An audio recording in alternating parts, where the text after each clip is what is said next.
আসসালামু আলাইকুম সবাইকে, আশা করি ভালো আছো এবং সুস্থ আছো। উৎপাদন ব্যয়ের এইখান থেকে আমি খুব টপ নচ কিছু কোশ্চেন করব। কুমিল্লা ইউনিভার্সিটিতে 19-20 সালে আসছে, কারণ 20-21-এর পর থেকে ওরা গুচ্ছতে যুক্ত হয়েছিল। দা ব্যবহৃত কাঁচামাল আর এক নাম প্রত্যক্ষ কাঁচামাল। প্রশ্নে চাইছে মোট ব্যয়। মোট ব্যয় মিন্স কি, টোটাল প্রথম থেকে।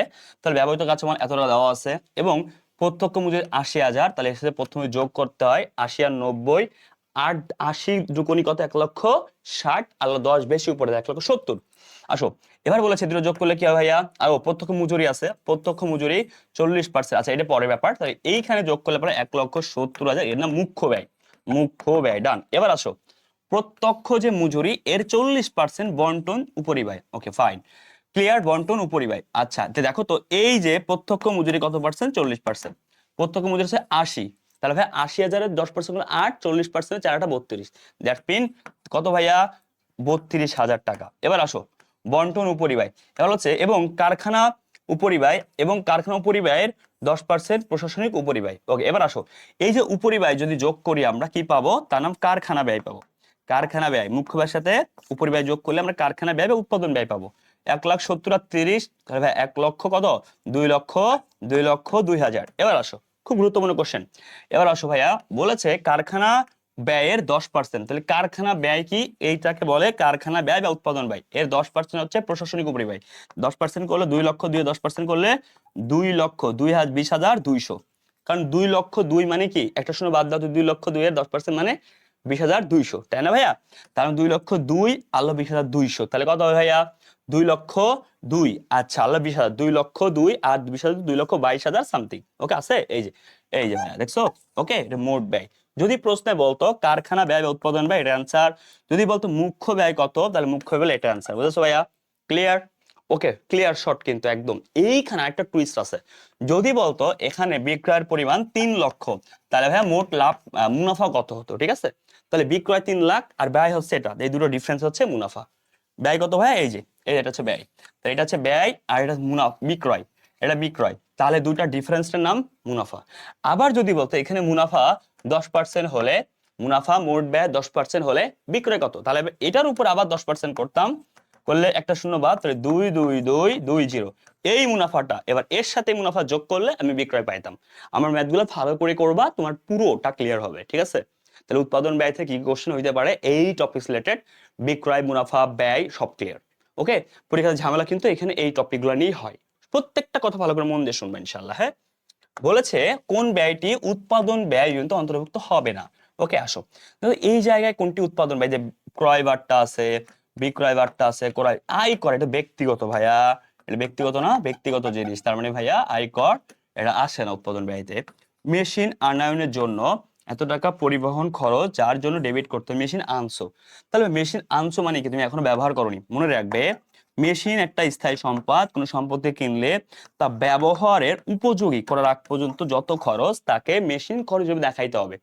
আবার রিপিট, তাহলে কি কি একটু দেখে নেওয়া। মেশিনের সাথে কি, মেশিন ক্রয় মূল্য, তার পরিবহন খরচ, তার মজুরি, তার ডক চার্জ হইতে পারে, জাহাজ ভাড়া হইতে পারে, আমদানি শুল্ক হইতে পারে, স্থাপন ব্যয় হইতে পারে। ওকে, এগুলা ওকে। কিন্তু যদি বলে মেরামত, আচ্ছা মেশিন যদি তুমি কিনো, ওটা কি প্রথমে মেরামত করা লাগে? না, ওটা পরে করতে হয়, ব্যবহারের পরে। তাহলে এটা হচ্ছে এক প্রকার কি, অবচয়। এটা এমনি সাধারণ ব্যয়। তার মানে মেশিনের সাথে সংশ্লিষ্ট ব্যবহারের উপযোগী পর্যন্ত যত খরচ, তাকে বলে কি জানো? তাকে বলে মেশিনের সাথে সংশ্লিষ্ট খরচ, এবং ওইগুলোকে মেশিন হিসাবে লিখতে হয়, নট অন্য ব্যয়। ঠিক আছে? তা দেখো তো ভাইয়া, কোন ডেবিট করতে হবে? দেখো তো, এই যে বলেছে আনয়নের জন্য এত টাকা পরিবহন খরচ, মেশিন হিসাব বা যন্ত্রপাতি হিসাবে ডেবিট করবো। ঠিক আছে? এই যে আছে না ভাইয়া, এই যে নট পরিবহন ভাইয়া, যন্ত্রপাতি হিসাবে ডেবিট করবো।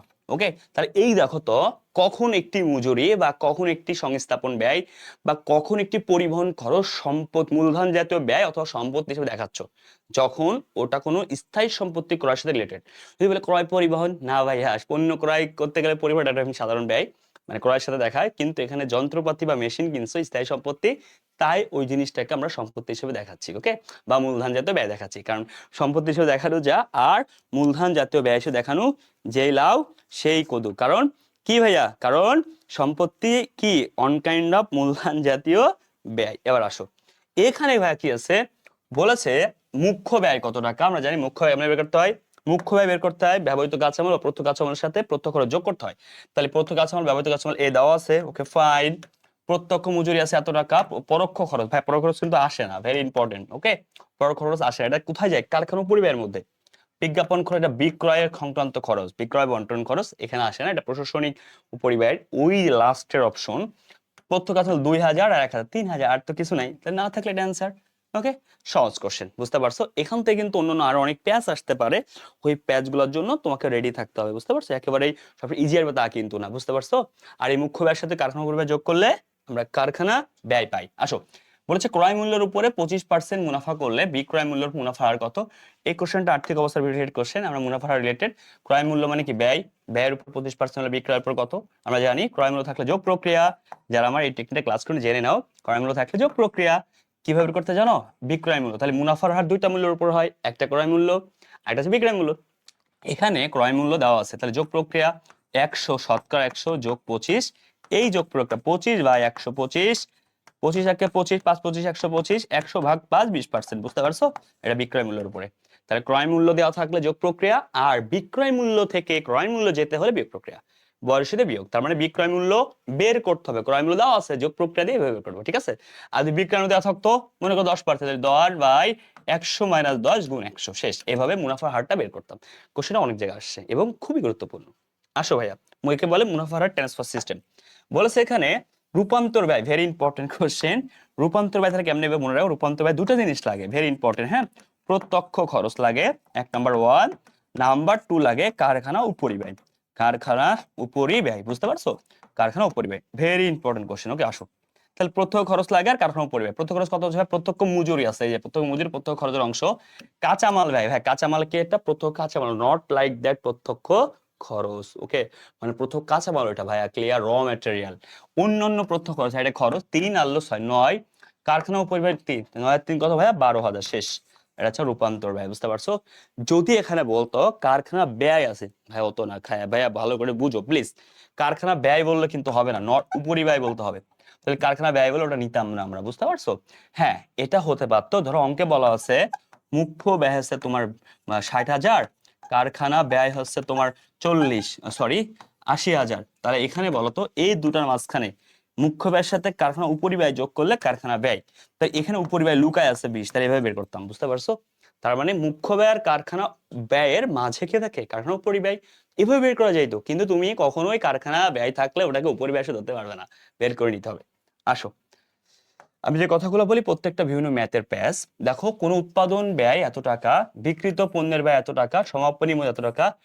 এই কোশ্চেনটা খুবই সুপার লেভেলের একটা কোশ্চেন, মারাত্মক একটা কোশ্চেন। এই কোশ্চেনটা তোমাদের ঢাকা বিশ্ববিদ্যালয়ে পরীক্ষা দিয়েছো, তোমরা আমাকে একটু বলতে পারবে এই সুপার লেভেলের কোশ্চেনটার সাথে ঢাকা বিশ্ববিদ্যালয়ের 25-26 সেশনের কোশ্চেন তুমি দেখে থাকো, একটা টুইস্টিং একটা মিল আছে, রাইট? আমি যদি ভুল না বলি তুমি দেখতে পারবা, তার মানে তুমি বলতে পারো আমাকে, ভাইয়া তাহলে ঢাকা বিশ্ববিদ্যালয় কি কুমিল্লা ইউনিভার্সিটি কপি করলো? তাহলে তুমি কি বুঝতে পারছো আমি কেন সবসময় চিল্লাই বলি, বড় ভাই ছোট ভাই যাই তুমি নিজেকে ফিল করো না কেন, ছোট মানুষ বড় মানুষ, তুমি ভাইয়া বিভিন্ন ইয়ারে কোশ্চেন প্র্যাকটিস করো। তোমাকে ঢাকা বিশ্ববিদ্যালয় বা রাজশাহী যেখানে পরীক্ষা দেওয়া করো, গুচ্ছ বা কুমিল্লা, তুমি অবভিয়াসলি বাংলাদেশের যে কোশ্চেন গুলো আছে অ্যাকাউন্টিং এর, আগে 18টা ইউনিভার্সিটি 19 পরীক্ষা হইতো, তারপর এই কোশ্চেন গুলো যেমন সিইউ তে পরীক্ষা হতো, আগে অ্যাকাউন্টিং ছিল, ওই কোশ্চেন গুলো তুমি জানো? তো এই যে টাইপের কোশ্চেন গুলো আছে, যে কোশ্চেনের প্যাটার্ন গুলা, এগুলো তোমাকে জানা থাকলে যে এনি টাইপস অফ কোশ্চেন তুমি পারবে, বুঝতে পারছো? দেখো এখানে প্যাটার্নটা কি জানো? প্যাটার্নটা হচ্ছে, দেখো এখানে আমরা জানি উৎপাদন ব্যয় দেওয়া আছে, তাহলে আমরা জানি উৎপাদন ব্যয়ের সাথে আমরা কি করি? প্রারম্ভিক মজুদ যোগ করি, ওকে ফাইন, সমাপনী মজুদ বিয়োগ করি, এইগুলা ক্যালকুলেশন করে কি পাই? বিক্রিত পণ্যের ব্যয় পাই। ওকে, এর সাথে আর অনেক ক্যালকুলেশন, লাস্টে বিক্রয় পাই। স্যার আমি কেন নিচে যাব না? এরকম করে একটা কোশ্চেন অনেকে আছে যে 5 অ্যান্সার একক আর কি, অনেক এই কোশ্চেন ভাইরাল পুরো একদম, ওটাও কিন্তু এরকম টেকনিক করছিলাম আমি। দেখো এই কোশ্চেনে আসি, এখানে বিক্রিত পণ্যের ব্যয় লিমিটেশন আছে, তার মানে এটা কত আছে? 60,000, কোনো প্যারা নাই। এরপরে প্রারম্ভিক মজুদ আই ডোন্ট নো, এটা বের করতে হবে। সমাপনী মজুদ দেওয়া আছে কত? সমাপনী 25,000 দেওয়া আছে। এখানে লাস্টে বিক্রিত পণ্যের ব্যয় কত দেওয়া আছে? বিক্রিত পণ্যের ব্যয় দেওয়া আছে ভাইয়া দেখো 55,000। তার মানে আমি কি বলতে পারি, এই যে জাহিদ ভাই সারা জীবন বলে আসছে তোমাকে, যখন এই টাইপের ম্যাথের ক্ষেত্রে সূত্রের উপর অংশ চাইবে এই যে দাগের, তাহলে উল্টা প্রসেস। সবাই খেয়াল আছে এটা? আই হোপ তুমি আমার কোনো কোশ্চেন করলে ক্লাস করলে তোমার মনে আছে। তাহলে উল্টা প্রসেস মানে কি? এখানে মাইনাস ছিল, এখানে প্লাস, এখানে কিছু নাই মানে প্লাস আছে, এখানে মাইনাস, তার মানে 55,000, ওকে মাইনাস প্লাস, প্লাস 25, প্লাস 25, 55 আর 25 যোগ করলে হবে 50, 60, 70, 80, এর 60, 80 থেকে 60 বাদ দিলে হবে 20,000 টাকা অ্যান্সার। বুঝেছো সবাই? ওকে, এই যে কোশ্চেনটা তোমরা পারছো যারা, থ্যাংক ইউ সো মাচ। যারা আমার এই টেকনিক ফলো করছো, উল্টা প্রসেস, তোমরা আশা করি একদম পারফেক্ট শট। এই টাইপ থেকে আরেকটা কোশ্চেন আসে, ওই যে তোমার উৎপাদন একক বের করতে বলে, ঠিক আছে? দেয়া থাকে উৎপাদন ব্যয়, তারপর প্রারম্ভিক মজুদ, সমাপনী মজুদ, সরি, উৎপাদন একক বের করতে বলা হয়। সেই ক্ষেত্রে তোমার উৎপাদন ব্যয় দেওয়া থাকে, কিন্তু উৎপাদন একক দেওয়া থাকে না, প্রারম্ভিক মজুদ দেওয়া থাকে, সমাপনী দেওয়া থাকে, লাস্টে বিক্রয় দেওয়া থাকে। বুঝতে পারছো? ধরো একটু সময় নিচ্ছি প্লিজ। উৎপাদন একক নাই, এর সাথে তুমি কি করো, প্রারম্ভিক মজুদ ধরো 1000 দেওয়া আছে, সমাপনী মজুদ দেওয়া আছে তোমার হচ্ছে 800, নিচে দেওয়া আছে তোমার 3000, তাহলে উপরে কত ছিল? 3000 এর মাইনাস এখন প্লাস 3800, এর প্লাস এর মাইনাস 3800 থেকে 1000 বাদ দাও, 2800 টাকা হচ্ছে উৎপাদনের একক। Okay fine. তাহলে এবার উৎপাদনের একক পাইছো, একক প্রতি উৎপাদন বের করতে কি করতে হবে? উৎপাদন ব্যয় যা থাকবে তাদের ভাগ করতে হবে। এই টাইপের প্রশ্নগুলো আমরা পড়ছি এবং আসে। আজকে নতুন একটা টাইপ আমরা দেখলাম। এখানে দাঁড়ায় দেখো, উৎপাদন ব্যয় চেয়েছে, বলেছে কাঁচামাল ব্যয় 40,000 টাকা, প্রত্যক্ষ মজুরি 60,000। Okay fine. 40 হলো 60, 1 লক্ষ কি পাইছি? মুখ্য ব্যয়। বলেছে উপরি ব্যয় মুখ্য ব্যয়ের 60%। এই দেখছো কোশ্চেন? তাহলে উপরি ব্যয় যোগ করলে আমরা উৎপাদন ব্যয় পেয়ে যাব, কিন্তু 60% কার? কার ভাইয়া? মুখ্য ব্যয়। মুখ্য ব্যয় এই যে 1 লাখ বের করে নিতে হচ্ছে কিন্তু, ঠিক আছে? তাহলে 1 লাখের 60% কত ভাইয়া? 60,000, সবাই জানি। দ্যাটস মিন টোটাল 1,60,000 টাকা অ্যান্সার। ওকে ভাইয়া, ক্লিয়ার? এখানে যদি বলতো, কোশ্চেনটার মধ্যে প্লাস আছে কিন্তু, যদি বলতো এই 60% বলেছে উপরিব্যয় কত টাকা, তাহলে উপরিব্যয় বললে কি হতো? 60,000 অ্যান্সার হইতো। বুঝতে পারছো? তাহলে উৎপাদন উপরিব্যয় যদি বলতো, অনেকে স্টুডেন্ট এখানে খেয়াল করে না ভাইয়া, প্লিজ উপরিব্যয়টা চাই। তাহলে এই যে উপরিব্যয় 60%, এটা আমার অ্যান্সার। বুঝতে পারছো? উপরিব্যয় উৎপাদন ব্যয়, এখানে কিন্তু অনেকে কনফিউশনে পড়ে যায়। উপরিব্যয় হচ্ছে উৎপাদন ব্যয় আগের অংশ, আর উপরিব্যয় যোগ করলে হয়ে যায় উৎপাদন ব্যয়, আর উৎপাদন ব্যয় বের করতে কি লাগে? উপরিব্যয়। বুঝতে পারছো? আসো ভাইয়া এখানে। ওকে ফাইন, এইটুকুই হচ্ছে আমাদের কি অধ্যায়ের আইটেম। তো এখান থেকে তোমরা পারফেক্টলি অ্যান্সার গুলো পারবা। তো এখান থেকে উৎপাদন ব্যয় থেকে রূপান্তর ব্যয়, তারপরে কি আছে উৎপাদন উপরিব্যয়, উৎপাদন ব্যয়, মোট ব্যয়, তারপরে হচ্ছে কি বিক্রয়, তারপরে কি আছে মুনাফা, দেন হচ্ছে তোমার কাঁচামাল মুখ্য ব্যয়। ব্যাপারগুলো একটু দেখবা, পরীক্ষায় প্রশ্ন আসে। আমরা এখন সলভ করব কুমিল্লা বিশ্ববিদ্যালয়ে এসে যাওয়া বিভিন্ন ইয়ার কোশ্চেন, যেখানে 19-20 সাল, 13-14 সাল, এখান থেকে এই লিফো ফিপো আমি মজুদ হিসাব থেকে কি কোশ্চেনগুলো আসছিল, কোন টাইপের অ্যানালাইসিস করে দিব, এবং আরো কোন টাইপ আসতে পারে, তুই পারফেক্টলি ক্লিয়ার হবে ইনশাআল্লাহ। বিন কার্ড কি? রক্ষকের দায়িত্ব কার? Okay fine. গুদাম রক্ষকে, গুদাম রক্ষককে ভালো করে শুনো, এখান থেকে কি প্রশ্ন হয়? গুদাম যিনি হচ্ছে গুদামের হিসাব রাখেন। Okay fine. তাই বিন কার্ডের মাধ্যমে কি মালের হিসাব রাখেন। মনে রাখবেন বিন কার্ডে পরীক্ষা প্রশ্ন কোনটি উল্লেখ থাকে না? মূল্য। তাহলে মনে রাখবেন এই বিন কার্ডে যা কিছু থাকে, মালের বিবরণ, মালের পরিমাণ থাকতে পারে, মালের বিবরণ থাকতে পারে, ওকে, এভরিথিং, মালের কোয়ান্টিটি থাকতে পারে, কিন্তু মালের মূল্য লেখা থাকে না। পরীক্ষা প্রশ্ন আসে কেন, আমি কেন বলছি জানেন? এতে প্রশ্ন করে যে ভাইয়া বিন কার্ডে কোনটি উল্লেখ থাকে না? কি থাকে না ভাইয়া? মালের কি? মালের কি থাকে না ভাইয়া বলেন তো? মালের কি ভাইয়া? মূল্য থাকে না। কি কি থাকে? পরিমাণ থাকে, মালের বিবরণ থাকে, প্রতীক থাকে, মালের প্রতীক থাকে, হ্যাঁ, মালের চিহ্ন থাকে, মালের চিহ্ন থাকে, তারপর হচ্ছে কি থাকে? তোমার হচ্ছে ওই মালের তোমার হচ্ছে কি পরিমাণ ইস্যু করা হয় সেটা থাকে। ওকে, মালের কতটুকু ব্যবহার করা হয়েছে, কত ইস্যু করা হয়েছে, কতটুকু কি করা হয়েছে, ক্রয় করা হয়েছে, কতটুকু উদ্বৃত্ত, সব থাকে, কিন্তু মূল্যটাই থাকে না। Okay fine. এবং গুদাম রক্ষক এর হিসাব রাখেন। আসেন নেক্সট কোশ্চেন কি? নেক্সট কোশ্চেন বলা হয়েছে এখান থেকে বিক্রিত পণ্যের ব্যয় কত? প্রথম কথা মন দিয়ে বুঝো, এই লিফোভিও থেকে 4 টাইপস অফ কোশ্চেন আসবে। আসবে সমাপনী মজুদের, সমাপনী মজুদের কি একক, এতে একক ততে টাকা, ডান। তারপরে কি বিক্রিত পণ্যের ব্যয়ের কি এতে একক ততে টাকা। তার মানে ভাইয়া লিফোর ক্ষেত্রে সমাপনী মজুদ পণ্যের একক বা টাকা আসতে পারে, লিফোর ক্ষেত্রে বিক্রিত পণ্যের ব্যয়ের একক টাকা আসতে পারে। সেম ভাবে লিফোর ক্ষেত্রে আসলে দুইটার ক্ষেত্রে মোট 4টা টাইপের ম্যাথ আসে, ঠিক আছে? আসো এখানে কি আছে? এখানে বলেছে বিক্রিত পণ্যের ব্যয় মানে কতটুকু সেল করতে গেলে হয়েছে। আচ্ছা ফাইন। বলছে 1 তারিখে 2000 একক 10 টাকা, 15 তারিখে ক্রয় করছে 7000 একক 12 টাকা, 17 তারিখে 7000 ইস্যু করা হয়, তাহলে বিক্রিত। আচ্ছা ফাইন। আমি এই ম্যাথের জন্য একটা আলাদা পেজ দিন তোমাকে ভালো করে বোঝাই দিব, যাতে এই ইউনিভার্সিটিতে আসলে তোমার কোনো প্রবলেম নাই, মন দিয়ে বুঝবা, ঠিক আছে? মানে তোমার কোনো ইউনিভার্সিটিতে আসো কোনো সমস্যা না হয়। দেখো 2000 একক 10 টাকা, 7000 একক 12 টাকা, 7000 একক 12 টাকা। আচ্ছা আসো তাহলে তারপর 7000 একক ইস্যু, কত একক ইস্যু? 7000 একক ইস্যু। বাহ, 17 তারিখে 1000 একক ইস্যু করা হয়। বাহ, নাইস কোশ্চেন। দেখো 2000 একক, 2000 একক, 7000 একক, দেন ইস্যু হচ্ছে 7000। ওকে ডান। খুব সহজ কোশ্চেন এটা। কত একক? এটা কত? 2000 একক 10 টাকা, 7000 একক 12 টাকা। এটা এটা হচ্ছে 10 টাকা, এটা হচ্ছে 12 টাকা, বুঝতে পারছো? এই দেখো 10 টাকা 12 টাকা। ওকে, এবার আসো, তোমাকে বলা হয়েছে ফিফো পদ্ধতি ফলো করো। তাহলে ফিফো মানে কি? ফিফো আগে আসলে আগে যাবে, নাম্বার 1। দেখো তো 7,000 দিতে হলে এখান থেকে 2,000 চলে যাবে, এখান থেকে কত 5,000 গান চলে যাবে, তা বাকি থাকবে 2,000। এই যে বাকি যে 2,000 থাকবে এর নাম হচ্ছে সমাপনী মজুদ। কত করে? 12। তাহলে এবার প্রথম কোশ্চেন, ফিফো পদ্ধতি থেকে 2,000 আর 5,000 দিয়ে দিলাম, থাকে কত 2,012 করে, এটা সমাপনী মজুদ। ওকে ফাইন, সমাপনী মজুদ। তাহলে এই দুটো গুণ করলে সমাপনী মজুদের টাকা, আর এটা সমাপনী মজুদের একক। ক্লিয়ার? আসো, বিক্রিত পণ্যের ব্যয় কি? বিক্রিত পণ্যের কত ভাইয়া? মানে তোমার 7,000 দিতে কার কার হেল্প লাগছে? বিক্রিত পণ্যের 7,000 দিতে বা বিক্রয় করতে কার কার হেল্প লাগছে? এখানে লাগছে 2,000, তাহলে 2,000 গুণ কত? 10। এখানে লাগছে 5,000 এর হেল্প, তাহলে 5,000 গুণ কত? এটা 12। তাহলে এই টোটালটা হচ্ছে বিক্রিত পণ্যের ব্যয় মূল্য। ক্লিয়ার? আর একক বললে 5 আর 2 কত? 7,010। তার মানে বিক্রিত পণ্যের ব্যয় মূল্য ক্লিয়ার, এককে ক্লিয়ার। ওকে, এবার আসো লিফো বলতে কি হইতো, না বুঝলে পজ করে করে দেখবা। লিফো কি হলো, এখান থেকে দিতাম, তাহলে এখান থেকে দিলে কত থাকতো? এটা, তাহলে সমাপনী মজুদ কত থাকতো ভাইয়া? 1। 2,000 গুণ 10। তাহলে সমাপনী মজুদে দেখো একক আর একক মিল টাকার ক্ষেত্রে এটি পার্থক্য হয়। তাহলে সমাপনী মজুদের ক্ষেত্রে লিফো, এটা লিফো। বিক্রিত পণ্যের ব্যয় কত হতো ভাইয়া? 7,000 থেকে চলে আসে, 7,000 গুণ হচ্ছে 12, শেষ। তাহলে ভাই লিফো এবং ফিফো দুটার ক্ষেত্রে সমাপনী মজুদ ডান। ক্লিয়ার? ওকে, এখান থেকে তুমি ভালো করে করবে। একক কিন্তু মিল থাকে, টাকার ক্ষেত্রে ডিফারেন্সটা হয়। ওকে, তাই টাকা দিয়ে প্রশ্ন আসে।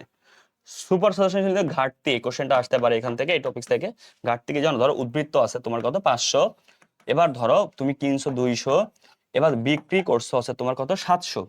700, সরি 400 বিক্রি করছো, কিন্তু বছর শেষে প্রশ্ন, এটা কিন্তু প্রশ্ন, বছর শেষে বলছে এখনো হাতে আছে, ওকে হাতে আছে 100। তাহলে ঘাটতি কত ভাই? দেখো তাহলে 100 আছে, কিন্তু এটা তো 100 থাকার কথা না। 500 700 মাইনাস 400 থাকবে কত? 300। 300 থাকবে, কিন্তু তোমার আছে 100। তাহলে ভাইয়া বাকি 200 ঘাটতি। তাহলে প্রশ্ন কেমন হবে?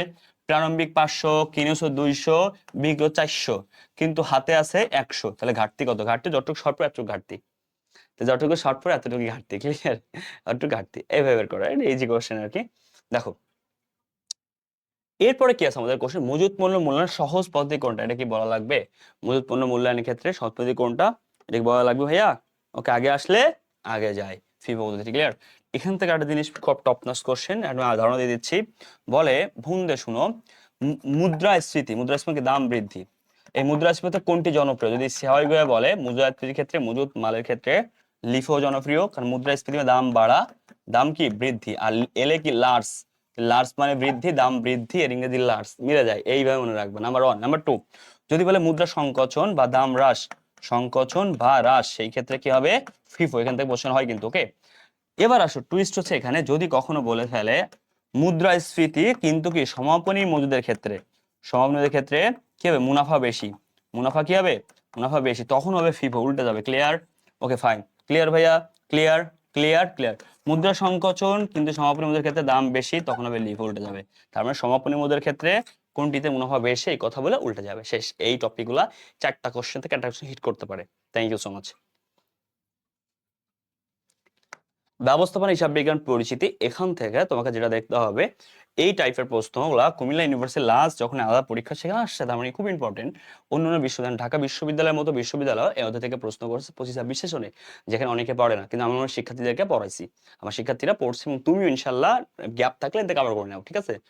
এখানে বলছে বিক্রয় মূল্য এত টাকা, ওকে, একক প্রতি পরিবর্তিত ব্যয় এত টাকা, মাশাআল্লাহ, স্থায়ী ব্যয় এত টাকা, ওকে, চলতি বছরে এত একক পণ্য বিক্রয় করা হলে নিরাপত্তা প্রান্তর পরিমাণ। Very top notch question. দেখো একটা কোশ্চেন সব কথাই ক্লিয়ার হবে, মনে রাখবে তোমরা, বিক্রয় থেকে যদি আমরা পরিবর্তনশীল ব্যয় বাদ দিই, তাহলে আমরা পাবো কন্ট্রিবিউশন মার্জিন বা সিএম। এই কন্ট্রিবিউশন মার্জিন থেকে স্থায়ী ব্যয় বাদ দিলে আমরা পাবো মুনাফা। এটা হচ্ছে আমার টোটাল এই অধ্যায়ের সূত্রের বাইরে কিছু নাই। এই অধ্যায়ে একটা ইন্টারেস্টিং ব্যাপার আছে, এখানে সমচ্ছেদ বিন্দু, সমচ্ছেদ বিন্দু বের করতে স্থায়ী ব্যয় ভাগ দিতে হয় সিএম কি অনুপাত, ভাগ দিলে সমচ্ছেদ বিন্দু কি বেরোয়? টাকা। আর যদি সিএম এর একক দ্বারা ভাগ দিই, সমচ্ছেদ বিন্দুর একক বেরোবে। আচ্ছা ভাই, এত ঝামেলা করার দরকার নেই, তুমি সহজে শিখো। তুমি এতটুকু শিখছো, এই সেটআপটা বিক্রয় থেকে পরিবর্তনশীল ব্যয় বাদ দিলে কন্ট্রিবিউশন মার্জিন, কন্ট্রিবিউশন মার্জিন থেকে স্থায়ী ব্যয় বাদ দিলে মুনাফা, এইটুকু ডান। এখান থেকে হিউজ টাইপের প্রশ্ন হয়, কাজে লাগে, বেসিক। এই সূত্রটা কি? স্থায়ী ব্যয় থেকে কন্ট্রিবিউশন মার্জিনের অনুপাত বের করলে ভাগ দিলে সমচ্ছেদ বিন্দুর টাকা, আর কন্ট্রিবিউশন মার্জিনের একক দিয়ে ভাগ দিলে সমচ্ছেদ বিন্দু কি অনুপাত। এবার আসো সমচ্ছেদ বিন্দু কি, ধরো তোমার একটা পণ্যে ব্যয় হয়েছে 500, হ্যাঁ, তোমার এখন তুমি যদি 500 টাকা সেল করো এটা সমস্ত বিন্দু, 700 টাকা সেল করছো বিক্রয় টোটাল, তাহলে এই যে বাকিটুকু নিরাপত্তা, তার মানে তোমার যা ব্যয় তা যদি সেল করতে পারো এটা সমস্ত বিন্দু, আয়ও হবে না ব্যয়ও হবে না। ওকে, কিন্তু বেশি যত বিক্রি করো তত লাভ হবে। তাহলে এই 200 টাকা যে লাভ প্রফিট করছো বা বেশি বিক্রি করছো এটার নাম নিরাপত্তা। নিরাপত্তা কেমন বের করতে হয়? বিক্রয় আর সমস্ত বিন্দুর ডিফারেন্স। তাহলে বলতে পারি নিরাপত্তা বের করার টেকনিক বিক্রয় আর সমস্ত বিন্দুর ডিফারেন্স। ডান। তাহলে বিক্রয় জানবো, সমস্ত বিন্দু ডিফারেন্স, সমস্ত বিন্দু জানবো, দুটো ডিফারেন্স, নিরাপত্তা প্রান্ত। তো দেখো তো এখানে তাই বলেছে, তাহলে ভাই এখানে কি লাগবে আমার? বিক্রয় আছে, ওকে আছে, বিক্রয় মূল্য এই যে, আর বিক্রয় একক আছে এই যে, তাহলে 3500 আছে আর বিক্রয় মূল্য হচ্ছে 100, তাহলে 3500 গুণ 100 কত হবে? 35, 3 লক্ষ কত হবে? 3,50,000, তাই না ভাইয়া? 3,50,000 কেন? এই সাথে 100 গুণ মানে দুটো শূন্য বেড়ে যাওয়া, তাহলে 3,50,000। আর যদি 10 গুণ বলতো তাহলে 35,000 হতো। অনেকে এখানে ভুল করবে, 35,000 বসাবে, আমি তাও বলে দিলাম। ওকে তার মানে ভাইয়া 3,50,000 বিক্রয়, এখন লাগবে সমস্ত বিন্দু। দেখছো, চাইছে নিরাপত্তা, তুমি সমস্ত বিন্দু বের করতেছো, কারণ তুমি জানো, অনেকে জানে না তাই ভুল করবে। সমস্ত বিন্দু কেমন বের করতে হয়? এই দেখো ভাই, 80,000 টাকা স্থায়ী ব্যয়, দেন ভাগ দিবস কন্ট্রিবিউশন মার্জিন। বিক্রয় এত টাকা, আমার কি লাগবে? একক প্রতি পরিবর্তনশীল 60, তাহলে এই 100 থেকে 60 বাদ দাও, থাকে 40, এর নাম কন্ট্রিবিউশন মার্জিনের একক। কেন?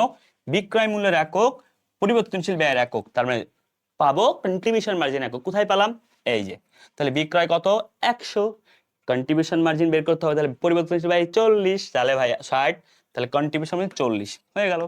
তাহলে ভাই এটা একক কিন্তু ভাইয়া, ওকে ফাইন, এখন একক আসছে, আমি কি করবো? কিছু করার নেই। তাহলে 40, 80 আর 40 ভাইয়া, 40 গুণ হচ্ছে 20 কত হয়? 40 গুণ হচ্ছে 20 ভাইয়া কত হয়? তুমি নিজেই বলো। 40 গুণ বা 80,000-কে 40 দিয়ে ভাগ দিলে কত হয় তুমি নিজে জানো, বুঝতে পারছো? তাহলে ভাই 40 গুণ হচ্ছে 1000, 40,000, 40 গুণ 2000 মানে কত? 80,000। ডান। তাহলে ভাই 2000 একক সমস্ত বিন্দু। এবার আসো তো ভাইয়া, সমস্ত বিন্দু 2000, ভালো করে শোনো প্লিজ, প্লিজ প্লিজ, সমস্ত বিন্দু 2000, দেখো তো ভাইয়া সমস্ত বিন্দু হচ্ছে 2000 একক, রাইট? 2000 একক, তাহলে এক এককের দাম কত? বিক্রয় মূল্য 100 ভাইয়া, স্বাভাবিক বিক্রয় মূল্য দিয়ে তুমি গুণ করবা, তাই না ভাইয়া? তার মানে ভাই 100 গুণ 2000 মানে 2 লক্ষ। ডান। কোশ্চেনটা একটু কঠিন হতে পারে তোমার কাছে, বাট তুমি যদি নতুন হও তাহলে কঠিন অধ্যায়, তুমি এই অধ্যায়টা আমরা ভালো না জানো, তুমি একটু কষ্ট করে আমার এই ক্লাসটা মনোযোগ দিয়ে নোট করো। আমি জিরো থেকে পড়াচ্ছি তাই তোমার কাছে মনে হতে অনেক বড়, বাট তুমি জিরো থেকে নোট করে পড়লে ভালো লাগবে। তাহলে ভাই 2 লক্ষ হচ্ছে কি সমস্ত বিন্দুর টাকা, অন্যদিকে বিক্রয়ের টাকা পেলাম 3,50,000, দুটো ডিফারেন্স কত? 1.5 লাখ, রাইট? এই 1.5 লাখ এখন নিরাপত্তা। যদি পরীক্ষায় চাইতো আমার কি, যদি এত সমস্যার বিন্দু কত, অ্যান্সার 2 লক্ষ। যদি পরীক্ষায় চাইছে আমার কি নিরাপত্তা, তাই অ্যান্সার 1.5 লক্ষ। যদি পরীক্ষাতে বিক্রয় কত, এই যে এটা ক্লিয়ার। যদি পরীক্ষাতে সমস্ত একক কত, কতগুলো অ্যান্সার হবে? সমস্ত একক বললে 2000। যদি পরীক্ষা চাইতো নিরাপত্তার একক কত, ও মাই গড, টপ নচ কোশ্চেন। নিরাপত্তার একক, তাহলে সমস্ত বিন্দুর বিক্রয়ের একক 3500, সমস্ত বিন্দুর একক হচ্ছে 2000, তাহলে 3500 মাইনাস 2000, 1500। ক্লিয়ার? 1500 একক হচ্ছে নিরাপত্তা প্রান্ত। এই দেখো 1500 গুণ 100, এই যে আবার 1.5 লাখ, সবভাবে মিলে যাবে। তাহলে পুরো এই এমন একটা ম্যাথ, এবং ম্যাথে তোমার পুরো ক্লিয়ার করাইছি। নাম্বার 1 তোমাকে আমি পড়াইছি, এখান থেকে আমি বেসিক সূত্র সমস্ত বিন্দু পড়াইছি, সমস্ত বিন্দু একক, টাকা, দেন ওখান থেকে বিক্রয়, দেন ওখান থেকে তোমার নিরাপত্তা বের করা শিখাইছি, দেন ওখান থেকে একক বললে কেমন অ্যান্সার করবা, দেন ওখান থেকে কি করবা তুমি হচ্ছে তোমার একক টাকা বললে কি করবা, সব আশা করি তোমার অধ্যায় ক্লিয়ার। ইনশাল্লাহ তোমার আর কোনো রকম সমস্যা হবে না, এই অধ্যায় ডান। আল্লাহ যদি চায় তুমি ভালো কিছু করবে ইনশাল্লাহ। কোন বাজেট তৈরি, এটা সিম্পল কোশ্চেন। কোন বাজেটের ক্ষেত্রে তোমার আসলে ব্যয় প্রস্তুত করা হয়, মানে কোন বাজেটটা আসলে কাজে লাগে, এই যে এরকম কোশ্চেনগুলো তোমার জন্য ইজি। মানে এইগুলা কিন্তু পরীক্ষাতে এমন না যে তুমি পারবা না বা তোমার মুখস্থ করা লাগবে, এর জন্য যে কোনো বই পড়া লাগবে, ব্যাপারটা এমন না। এটা সিম্পল কোশ্চেন, জানি বিক্রয় বাজারের সাথেই করা হয়। ওকে, এটা সবাই জানো তৈরি করা হয় আর কি, কারণ বিক্রয় কতটুকু করা তার উপরে উৎপাদন করা হবে, তাই না ভাইয়া? তো নর্মাল কোশ্চেন। তো এই অধ্যায় থেকে তোমাকে পারফেক্ট একটা অ্যান্সার দিতে পারলাম। ইনশাল্লাহ ভালো কিছু করবে তুমি, তুমি আমার জন্য দোয়া করবা। তোমাদের সবার জন্য শুভকামনা। আমাদের যে কোনো পেইড ব্যাচ, আমাদের যে কোনো হেল্প, এবং তোমাদের যে ছোট ভাই আছে আমাদের কাছে এসএসসি অ্যাডমিশন, যা কিছুর জন্য তোমার কোনো বই লাগলে তুমি আমাদের কাছে 01706082902 এই নাম্বারে হোয়াটসঅ্যাপ করতে পারো, অথবা এল পেজে নক করতে পারো। যে কোনো ফ্যামিলি প্রবলেম হয় আমাদের জানাতে পারো। ভালো কিছু হবে। তোমার ক্লাসগুলো কেমন লাগছে জানিও। তোমার উৎসাহ ইন্সপিরেশনে আমরা অনেক দূরে এগিয়ে যাব। আসসালামু আলাইকুম সবাইকে, লাভ ইউ অল, ভালো থেকো সবাই। সবার জন্য অনেক অনেক শুভকামনা। দেখা হবে পরবর্তীতে অন্য কোনো ভিডিওতে। আল্লাহ হাফেজ সবাইকে। সবার জন্য অনেক আব্বু আম্মুকে আমার সালাম দিও। আল্লাহ হাফেজ সবাইকে। আসসালামু আলাইকুম।